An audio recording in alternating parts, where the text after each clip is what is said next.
అండి, అందరికీ నమస్కారం. Welcome to Vijayalakshmi cooking and vlogs.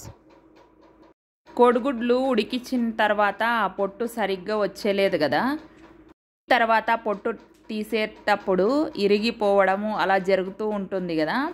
ఇలా ఆనియన్స్ పొట్టు వేసి ఉడికిస్తే గుడ్డు చాలా బాగా వస్తుందన్నమాట. పొట్టు మీరే చూడండి ఎలా వస్తుందనేది.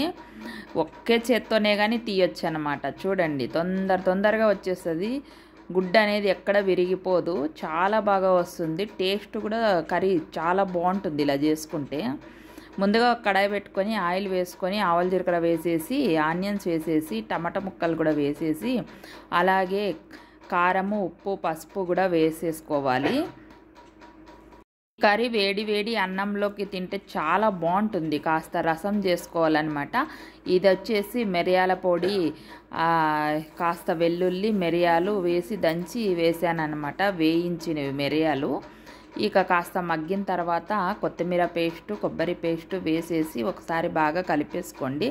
కాస్త మగ్గిన తర్వాత ఇక నీళ్లు మనకి రసం ఎంత కావాలో అంత రసము వేసేసుకొని ఒకసారి బాగా ఉడికియాలన్నమాట. ఉడికించిన తర్వాత ఈ గుడ్లకి ఘాట్లు పెట్టాలి. ఘాట్లు పెట్టి వేయాలి రసంలోకి. చూడండి, ఇక ఘాట్లు పెట్టాం కదా, రసం కూడా బాగా పీల్చుకుంటుంది అనమాట. ఇక మనకైతే వేడి వేడి అన్నంలో ఇక తింటుంటే ఉంటుందండి స్వామి రంగ, సూపర్గా ఉంటుంది. లైక్ చేయండి, షేర్ చేయండి, సబ్స్క్రైబ్ చేసుకోండి. బాయ్.